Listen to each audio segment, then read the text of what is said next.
नमस्कार मेरे प्यारे विद्यार्थियों, मैं कुमार दीपक आपका अपने YouTube channel DK tuition class में हार्दिक स्वागत करता हूं। और आज की क्लास पे हम पढ़ने जा रहे हैं बायोलॉजी विशेष क्लास एड्स के बारे में। आज हम समझेंगे कि एड्स क्या होता है। एड्स रोग एक ऐसा रोग है जो लाइलाज रोग है और इसमें हमारे जो शरीर की प्रतिरक्षा तंत्र है वो बहुत ही ज़्यादा कमज़ोर हो जाता है। तो देखते हैं सबसे पहले एड्स के बारे में, एड्स क्या है। तो एड्स की फुल फॉर्म देखते हैं, एड्स क्या होता है। मैं यहाँ पे लिख रहा हूँ AIDS। एड्स की फुल फॉर्म हो जाएगी acquired immuno deficiency syndrome. Acquired immuno acquired immuno deficiency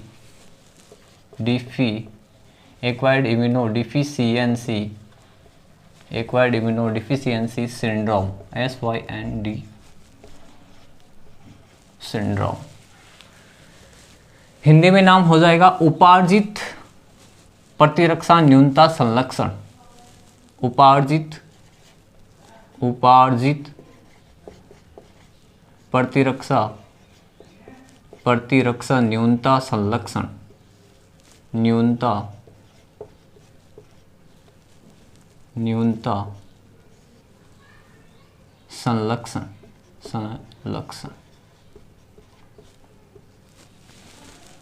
देखिएगा एड्स की फुल फॉर्म क्या हो जाएगी।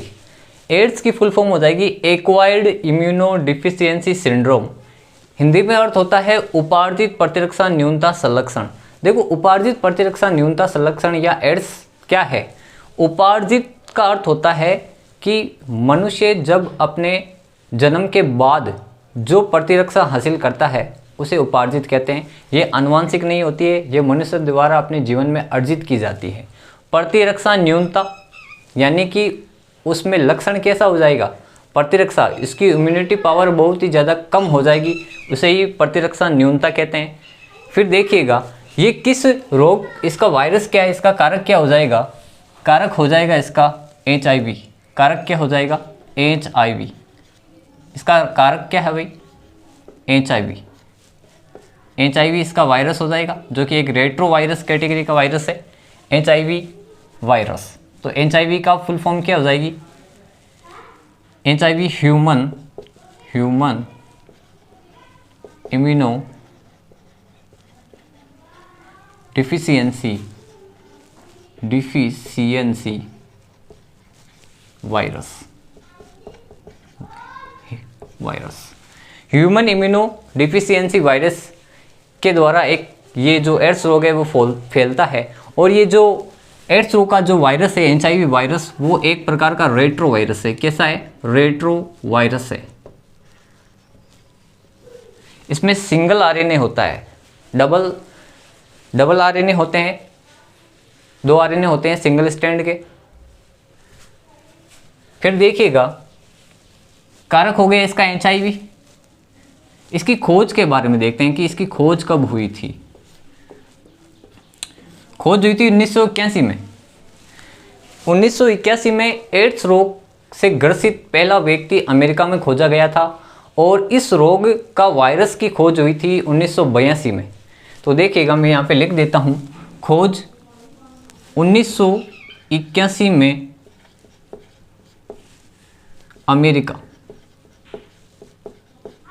अमेरिका में किसकी खोज हुई थी, एड्स की खोज हुई थी। एड्स रोग से ग्रसित पहला केस, प्रथम केस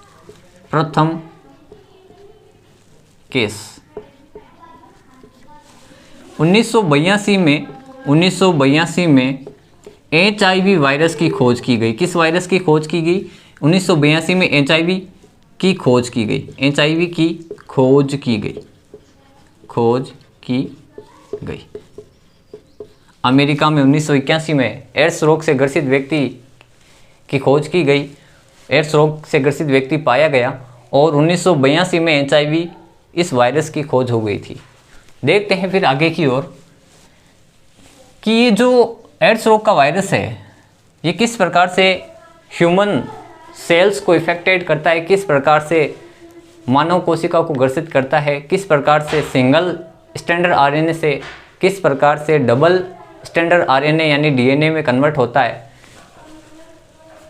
तो एचआईवी वायरस की इसकी संरचना के बारे में देखते हैं। एचआईवी वायरस की संरचना, इसकी संरचना को देखिएगा।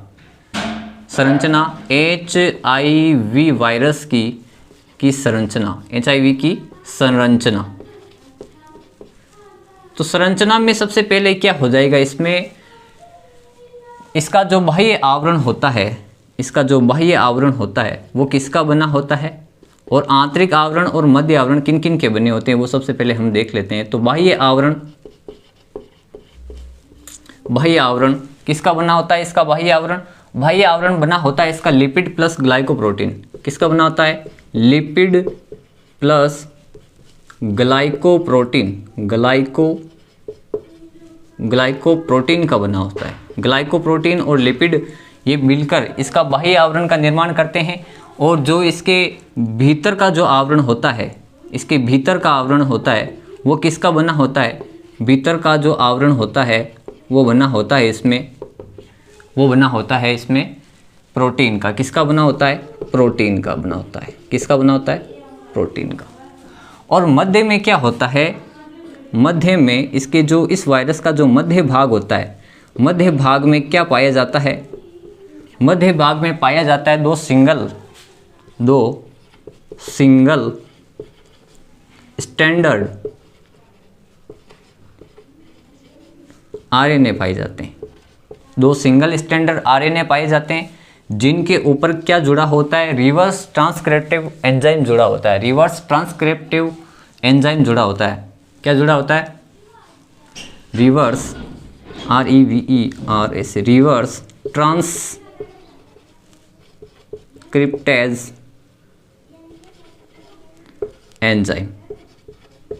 एंजाइम जुड़ा होता है। इसकी संरचना बना लेते हैं। सबसे पहले वायरस की संरचना देखते हैं। इस एचआईवी वायरस की संरचना किस प्रकार से होती है, तो इसका बाह्य आवरण बनाते हैं। देखिएगा,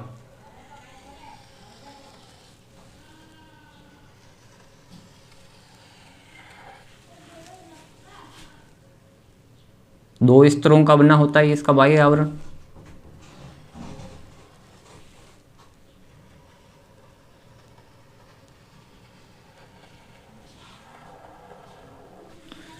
और बाह्य आवरण में क्या पाए जाते हैं, ग्लाइकोप्रोटीन धसे होते हैं। क्या धसे होते हैं, ग्लाइकोप्रोटीन धसे होते हैं।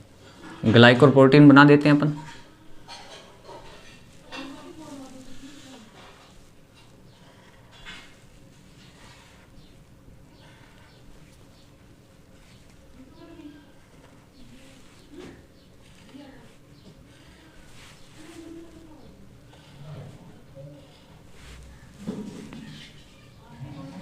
ये ग्लाइकोप्रोटीन बना रहा हूं मैं।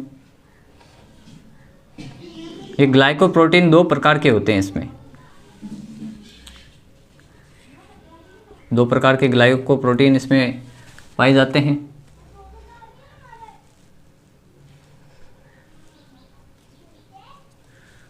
ऊपर का ये जो भाग है वो फूला हुआ होता है।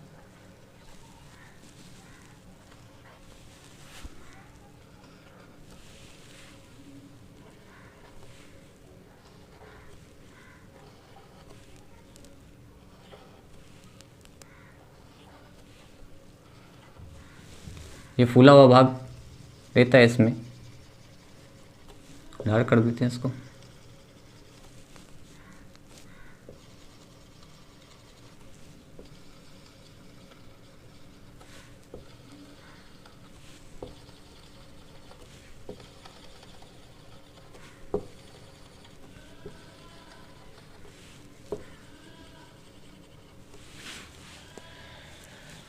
देखिएगा, ये जो भाग बनाए हैं मैंने, जो बाह्य आवरण बनाए हैं इसका, ये बाह्य आवरण जो होता है इसका जो गोल वाला भाग होता है वो होता है आपका ग्लाइकोप्रोटीन 120। क्या होता है, ग्लाइकोप्रोटीन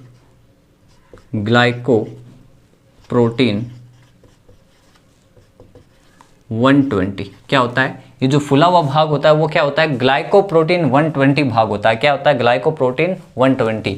और इसके जो फुला हुआ भाग है वो जिससे जुड़ा हुआ है, ये नीचे वाला भाग, ये क्या होता है, ग्लाइकोप्रोटीन। ग्लाइकोप्रोटीन क्या होता है आपका, ग्लाइकोप्रोटीन 41 क्या होता है, ग्लाइकोप्रोटीन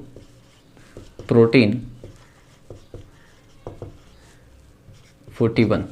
देखिएगा फुला हुआ जो भाग है वो ग्लाइकोप्रोटीन 120 हो गया, और जो स्तंभाकार जो भाग है वो होता हुआ है इसका ग्लाइकोप्रोटीन 41 हो गया। अब इसके जो ये भाग है, ये जो बाह्य भाग हो गया वो तो ग्लाइकोप्रोटीन और लिपिड का बना होता है, और जो भीतरी भाग है वो किसका बना होता है, इसमें प्रोटीन का बना होता है। किसका बना होता है, प्रोटीन का बना होता है। तो अपन वो देख लेते हैं। और बीच में ये जो भाग होता है, ये जो भाग बना हुआ है ये होता है आपका फोस्फोलिपिड। क्या होता है, फोस्फोलिपिड। फोस्फोलिपिड का बना होता है। किसका बना होता है, फोस्फोलिपिड का बना होता है। फोस्फोलिपिड हो गया। अभी जो इसके जो भीतरी भाग है, प्रोटीन वाला भाग है, उसकी संरचना बनाएंगे अपन। तो पहले इसके अंदर वाला भाग देख लेते हैं। अंदर का भाग भी 2 आवरण पाए जाते हैं इसमें। 2 आवरण कौन कौन से होते हैं वो देखते हैं।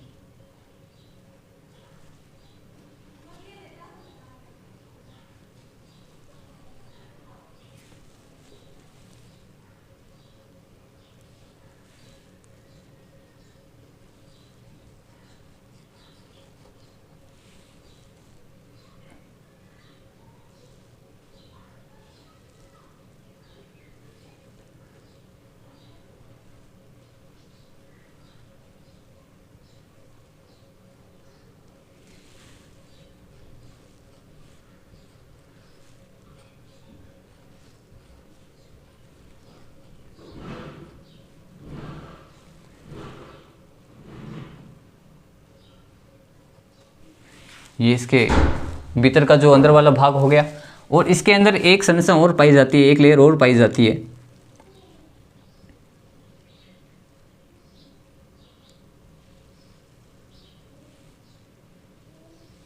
जो इस प्रकार से होती है। बना लेते हैं इसको।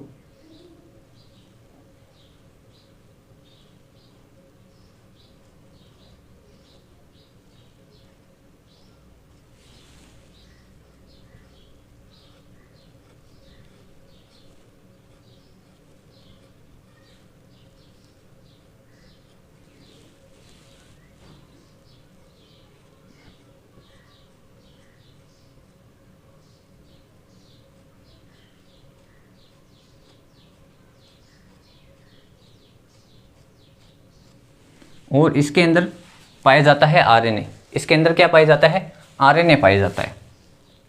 ये आरएनए बना रहा हूँ मैं, ये हो गए आरएनए। और इन पर पाया जाता है रिवर्स ट्रांसक्रिप्शन एंजाइम। क्या पाया जाता है, रिवर्स ट्रांसक्रिप्शन एंजाइम पाया जाता है। क्या पाया जाता है, रिवर्स ट्रांसक्रिप्शन एंजाइम। अभी देखो इसकी 2 लेयर होगी। जो फोस्फोलिपिड की जो ये जो अंदर की बाहरी जो लेयर है वो होती है आपकी प्रोटीन 17। क्या होती है, प्रोटीन 17। ये जो बाहरी लेयर है वो क्या होती है, प्रोटीन 17। क्या होती है, प्रोटीन 17 होती है। क्या होती है, प्रोटीन 17। प्रोटीन 17 लेयर हो गई। और जो भीतर वाली जो लेयर है प्रोटीन की वो होती है प्रोटीन 24 लेयर। क्या होती है, प्रोटीन 24 लेयर। इसके अंदर ये 2 पाए जाते हैं, ये 2 पाए जाते हैं आरएनए। क्या पाए जाते हैं, 2 आरएनए। क्या होते हैं, 2 single standard RNA. 2 single standard RNA with reverse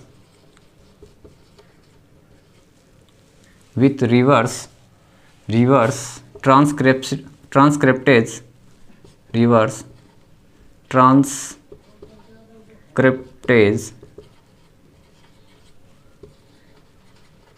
enzyme. Reverse transcriptive enzyme. ठीक है, अभी देखते हैं इसकी संरचना को एक बार वापस से बता देता हूं मैं। इसकी जो संरचना होती है HIV वायरस की, जो बाह्य आवरण है वो लिपिड प्लस प्रोटीन का बना होता है। भीतरी जो आवरण होता है वो प्रोटीन का बना होता है, और मध्य का जो भाग है, मध्य के भाग में ये रहा मध्य भाग, उसमें 2 सिंगल स्ट्रैंडेड आरएनए, ये रहा 2 सिंगल स्ट्रैंडेड आरएनए, और इन आरएनए पर पाया जाता है रिवर्स ट्रांसक्रिप्टिव एंजाइम पाया जाता है, जो कि सिंगल स्ट्रैंडेड आरएनए को डबल फेज में बदल देता है और डीएनए में बदल जाता है वो। ये इसकी संरचना है। फिर देखते हैं अपन कि किस प्रकार से एड्स का फैलाव होता है, एड्स रोग कैसे फैलता है। तो यहाँ पे लिख रहा हूँ मैं, एड्स का फैलाव, एड्स का फैलाव किस प्रकार से होता है, एड्स का फैलाव किस प्रकार से एड्स फैलता है।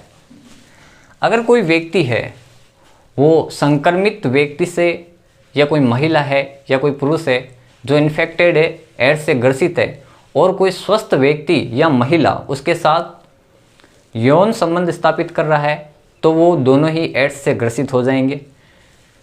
जब हम किसी संक्रमित व्यक्ति जो कि एड्स से ग्रसित है उसकी संक्रमित सुई जब किसी स्वस्थ व्यक्ति को लगाते हैं तो एड्स हो सकता है। किसी संक्रमित व्यक्ति के घाव युक्त स्थान को चाटने या चूमने से एड्स हो सकता है। तो देख लेते हैं किन किन प्रकार से एड्स का फैलाव होता है। तो पहला देख लेते हैं, संक्रमित व्यक्ति से यौन संबंध बनाने में, संक्रमित व्यक्ति से यौन संबंध बनाने से, यौन संबंध बना रहे हैं अगर संक्रमित व्यक्ति से तो एड्स हो जाएगा। फिर देखिएगा, संक्रमित सुई के प्रयोग से, अगर इन्फेक्टेड पर्सन है उसकी सिरिंज किसी स्वस्थ व्यक्ति को लगाया जा रहा है तो उसका वायरस उस स्वस्थ व्यक्ति की कोशिकाओं को इन्फेक्टेड कर जाएगा और उसमें एड्स रोग फैल जाएगा। तो यहाँ पे लिख देता हूँ मैं, संक्रमित सुई के प्रयोग से, संक्रमित सुइयों के प्रयोग से एड्स फैलता है। संक्रमित सुइयों के प्रयोग से, संक्रमित सुइयों के प्रयोग से क्या फैलता है, एड्स फैलता है। प्रयोग से एड्स फैल जाएगा। फिर देखते हैं, अगर कोई गर्भवती महिला है और वो गर्भवती महिला कैसी है, एड्स पॉजिटिव है, तो उस संक्रमित, उस एड्स से ग्रसित गर्भवती महिला जिसके गर्भ में शिशु है उसमें एड्स रोग प्लेसेंटा के द्वारा भ्रूण में फैल जाएगा और उसका बच्चा भी एड्स से ग्रसित हो जाएगा। अगर कोई महिला जो एड्स से ग्रसित है उसको गर्भ नहीं धारण करना चाहिए, अगर गर्भ धारण करेगी तो उसके बच्चे में भी एड्स रोग फैल जाएगा। तो मैं लिख देता हूँ यहाँ कि गर्भवती संक्रमित माँ से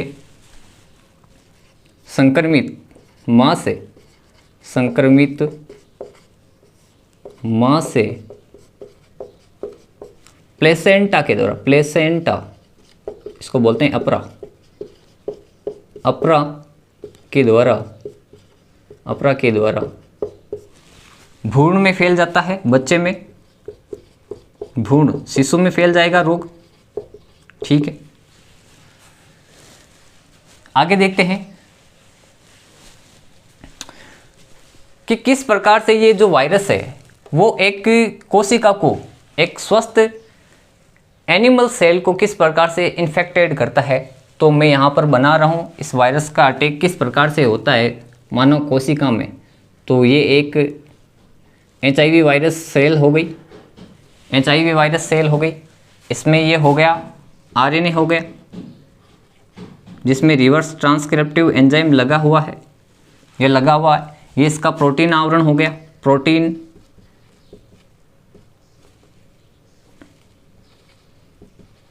कोट, क्या हो गया, प्रोटीन कोट, और अंदर हो गए RNA हो गए। अब क्या होगा, इसका इन्फेक्शन, ये इन्फेक्शन करेगी किसको, इन्फेक्टेड करेगी एक स्वस्थ एनिमल सेल। एनिमल सेल से यहाँ पर तात्पर्य किसको है कि जो HIV वायरस है वो किसको मारता है, कौन सी कोशिकाओं को मारता है, जो T हेल्पर लिम्फोसाइट कोशिकाएं होती है, जो WBC का प्रकार होता है। WBC का प्रकार में जो व्रत वृक्षाणु होती है, व्रत वृक्षाणु का जिसको बोलते हैं T हेल्पर लिम्फोसाइट, उन कोशिकाओं को ये क्या करने लग जाता है, नष्ट करने लग जाता है। ब्लड के अंदर जो जो कोशिकाएं होती है, जो हमारी आरबीसी ये डब्ल्यूबीसी होती है, जो प्रतिरक्षा तंत्र के लिए जिम्मेदार होती है, हमारे शरीर को रोगों से लड़ने के लिए शक्ति प्रदान करती है, उन कोशिकाओं को मारने लगता है। तो मैं यहाँ पर बना रहा हूँ एक कोशिका, ये बना दी मैंने एनिमल सेल्स। क्या बना दी? Animal cell. और ये इसका अंदर हो गया न्यूक्लियस, केंद्रक हो गया, और अंदर हो गया इसका डीएनए। ये डीएनए हो गया। यहाँ मैं लिख देता हूँ macrophage, MACR, macrophage cells, animal cell. Animal cell हो गई, ये जंतु कोशिका हो गई, जीव कोशिका हो गई, जिसको मैक्रोफेज सेल है। ये वृक्क बक्साणु है। ये क्या करता है, HIV वायरस जब शरीर में प्रवेश करता है तो ब्लड के अंदर, हमारे ब्लड के अंदर WBC होती है, जो हमारे शरीर को रोगों से लड़ने की क्षमता प्रदान करती है। उसी का प्रकार होता है मैक्रोफेज सेल।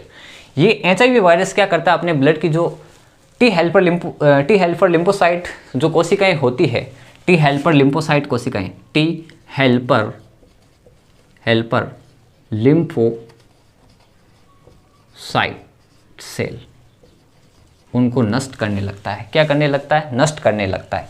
तो देखिएगा, जब ये यहाँ पर इन्फेक्ट करता है इस मैक्रोफेज सेल को या एनिमल सेल को, तो इसके अंदर जो RNA है वो RNA आ जाते हैं इस कोशिका के अंदर। इस कोशिका के अंदर क्या आ गया? इसका ये आनुवंशिक पदार्थ हो गया इस वायरस सेल का। यह हो गया वायरल RNA हो गया। ये क्या हो गया? Viral RNA। वायरल RNA का अटैक हो गया, इन्फेक्शन हो गया। यहाँ पर बोल रहा हूँ मैं infection in animal cell, infection in animal cell. Infection in animal cell में इसका अटैक हो गया, तो इसके जो RNA हैं दोनों ये सिंगल स्टैंड RNA है, वो किस में आ गए? मैक्रोफेज सेल में आ गए। अब क्या होगा? इन पे रिवर्स ट्रांसक्रिप्टिव एंजाइम लगा हुआ है। ये एंजाइम क्या करता है? ये एंजाइम क्या करता है? सिंगल स्टैंडर्ड से डबल स्टैंडर्ड हो जाता है। क्या हो जाता है? डबल स्टैंडर्ड हो जाता है। सिंगल स्टैंड से क्या बना लेगा? ये डबल स्टैंड हो जाता है, रिवर्स ट्रांसक्रिप्शन हो जाता है, जिसे वायरल DNA बन जाता है। क्या हो जाता है? सिंगल शाखा से डबल शाखा में बदल जाता है। जब रिवर्स ट्रांसक्रिप्शन होगा इसमें, मैं यहाँ पे लिख देता हूँ रिवर्स ट्रांसक्रिप्शन, रिवर्स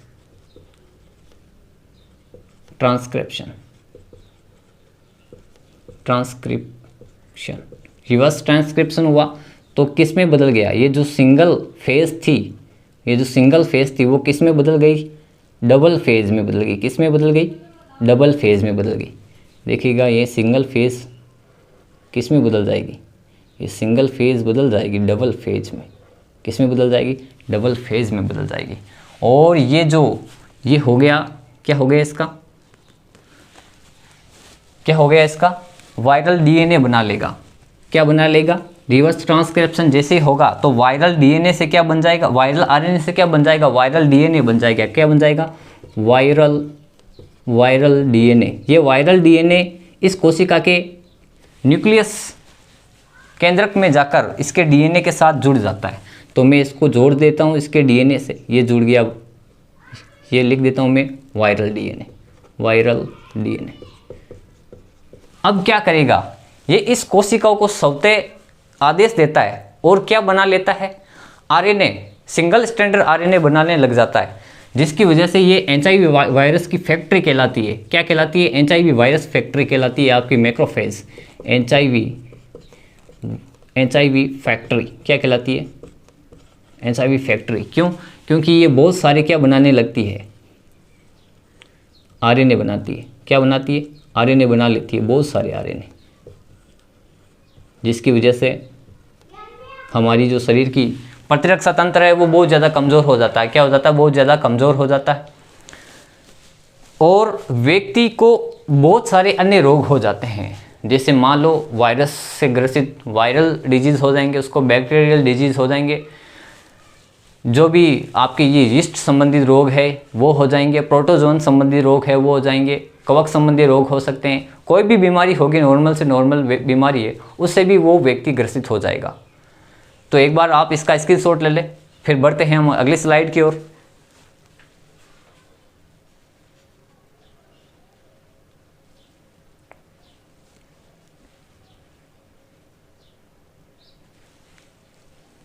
अब इसके लक्षण देख लेते हैं। क्या देख लेते हैं? लक्षण।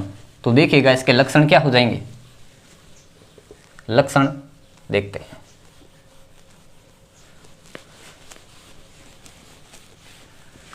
लक्षण वैसे 5 से 10 साल बाद अगर कोई व्यक्ति एड्स से ग्रसित है तो उसको पता नहीं चलेगा कि मैं एड्स से ग्रसित हूं। जब 5 से 10 साल हो जाएंगे तो स्पष्ट लक्षण उस व्यक्ति में 5 से 10 साल बाद दिखाई देंगे। जैसे उसमें क्या होता है कि लगातार वजन है उसका वो घटता जाता है, उसकी प्रतिरक्षा इम्यूनिटी पावर बहुत ज़्यादा कम हो जाती है, जिसके चलते उसमें और सारे रोग हो जाते हैं। मुंह में छाले जो कि यीस्ट संक्रमण के कारण हो जाते हैं, और बार बार उसको बुखार रहता है, कई हफ्तों तक बुखार रहता है, दस्त होती है, लगातार दस्त हो जाती है उसको, और उसका वजन घट जाता है। तो एड्स के लक्षण देखते हैं। एड्स के लक्षण क्या हो जाएंगे? AIDS एड्स के लक्षण क्या हो जाएंगे? देखिएगा लक्षण वैसे इसमें 5 से 10 साल बाद ही स्पष्ट दिखाई देते हैं। 5 से 10 वर्ष पश्चात स्पष्ट लक्षण दिखाई देते हैं। स्पष्ट लक्षण दिखते 5 से 10 साल बाद स्पष्ट लक्षण दिखते हैं। तब तक उस व्यक्ति को पता नहीं होता कि मैं एड्स से ग्रसित हूँ। पता तो तभी चलेगा जब उसके ब्लड टेस्ट के अंदर जब इसकी टेस्टिंग कराई जाती है, तभी पता चलता है कि वो पॉजिटिव है या नेगेटिव है। तो एड्स के लक्षण क्या हो जाएंगे? रोगी की इम्यूनिटी पावर बहुत ज़्यादा कम हो जाएगी। क्या हो जाएगी? रोगी की इम्यूनिटी पावर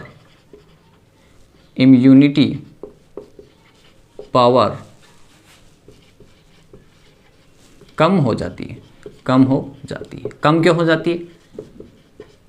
क्योंकि HIV वायरस का अटैक होता है तो क्या होता है, ये जो मैक्रोफेज सेल है उनको टी हेल्पर लिम्फोसाइट को टी सहायक कोशिकाओं को मारने लगता है, जिसकी वजह से उसकी इम्यूनिटी सिस्टम सहायक जो रोगों से लड़ने की क्षमता है वो बहुत ज़्यादा कम हो जाती है, जिसके चलते उसको और भी ज़्यादा रोग हो जाते हैं, बाकी दूसरे सारे रोग भी हो जाते हैं।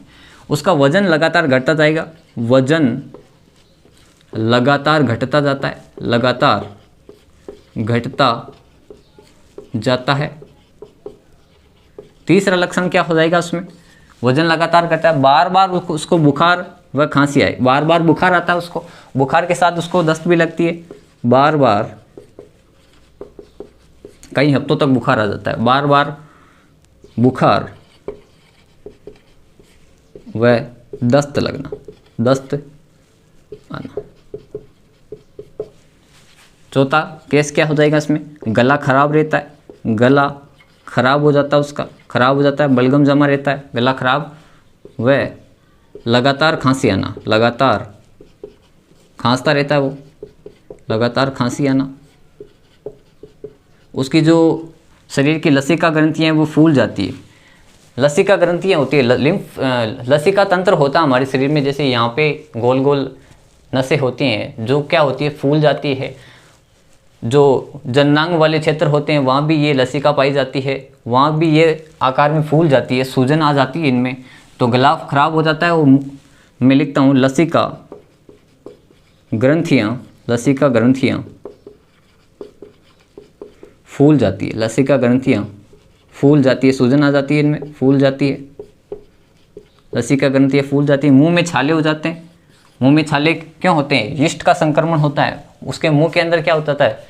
यीस्ट संक्रमण हो जाता है, जिसके मुंह में गंभीर छाले हो जाते हैं। उसमें मुंह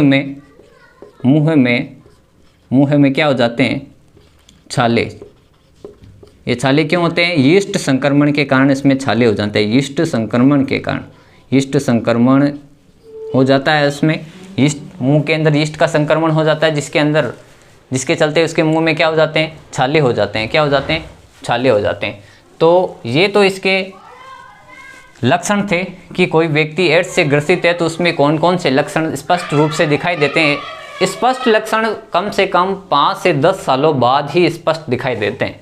रोगी की इम्यूनिटी पावर कम हो जाती है, वजन लगातार घटता जाता है, बार बार उसको बुखार आता है, कई हफ्तों तक बुखार रहता है, दस्त उसको कई दिनों तक लगती जाती है, कंटिन्यू लगती है, गला खराब, लगातार खांसी आती है, लसिका ग्रंथियां उसके फूल जाती है और मुंह में क्या हो जाते हैं, छाले हो जाते हैं, मुंह में क्या हो जाते हैं, छाले हो जाते हैं। फिर देखिएगा नोट में आपको एक चीज़ बताता हूँ, नोट करके, बहुत ही इंटरेस्टिंग चीज़ है कि जो टी हेल्पर लिम्फोसाइट है, T helper lymphocyte, T helper lymphocyte, उनको क्या बोला जाता है, CD4 सेल भी बोला जाता है। क्या बोला जाता है, CD, ये मेडिकल टर्मिनेशन है भाई, मेडिकल रिपोर्ट में उसके लिखा होता है CD4 सेल, यहाँ वो नहीं लिखा जाता है कि मैक्रोफेज सेल, वहाँ रिपोर्ट के अंदर CD4 सेल भी लिखा सकता है या टी हेल्पर लिम्फोसाइट। इसकी काउंटेशन बता रहा हूँ मैं, अगर कोई स्वस्थ व्यक्ति, उसमें कितनी काउंटेशन होती है, कितनी गिनती होती है उनसे कोशिकाओं की, 500 से लगभग 1500 मिलीमीटर स्क्वायर इन ब्लड उसके, अगर कोई स्वस्थ व्यक्ति है तो उसके शरीर में देखिएगा स्वस्थ व्यक्ति में कितना होता है, स्वस्थ व्यक्ति के अंदर इसकी मात्रा कितनी होती है, इनकी संख्या कितनी होती है, 500 से 1500 इनकी संख्या होती है। सेल एक कोशिका में कितनी होती है, mm³, 500 से 1500 सेल पर mm³ ये संख्या होती है एक स्वस्थ व्यक्ति में। लेकिन जो रोगी व्यक्ति होता है उसमें क्या होता है, पहले तो 350 हो जाती है, 350 सेल हो जाती है पर mm³। अगर 350 हो रही है तो उसमें लक्षण वो दिखाई देने लगते हैं, और भी ज़्यादा उसमें रोग हो जाते हैं, बारी जैसे लगातार वजन घटता जाता है, बुखार आता है। और जैसे ही 200 से कम हो जाती है, 200 से कम, तो उस व्यक्ति को क्या माना जाता है, एड्स पॉजिटिव माना जाता है। क्या माना जाता है, एड्स पॉजिटिव माना जाता है। क्या माना जाता है, एड्स पॉजिटिव है वो, उसको हम एड्स पॉजिटिव बोल सकते हैं, क्योंकि उसमें टी हेल्पर लिम्फोसाइट की संख्या है वो 200 से भी कम हो गई है। तो 200 से भी कम होने का मतलब है कि वो रोग एड्स है, उसमें कोई है, क्या है, एड्स रोग है। अब बात करते हैं इसकी टेस्टिंग की। किसकी बात करते हैं, टेस्टिंग की, कि टेस्ट क्या है, परीक्षण क्या है, टेस्ट या परीक्षण की बात करते हैं। इसकी बात करते हैं टेस्ट या परीक्षण की, कि किन परीक्षणों से एड्स रोग की पहचान की जाती है। तो सबसे पहला है टेस्ट एलिसा। क्या है, एलिसा। सबसे पहला टेस्ट कौन सा है, एलिसा टेस्ट,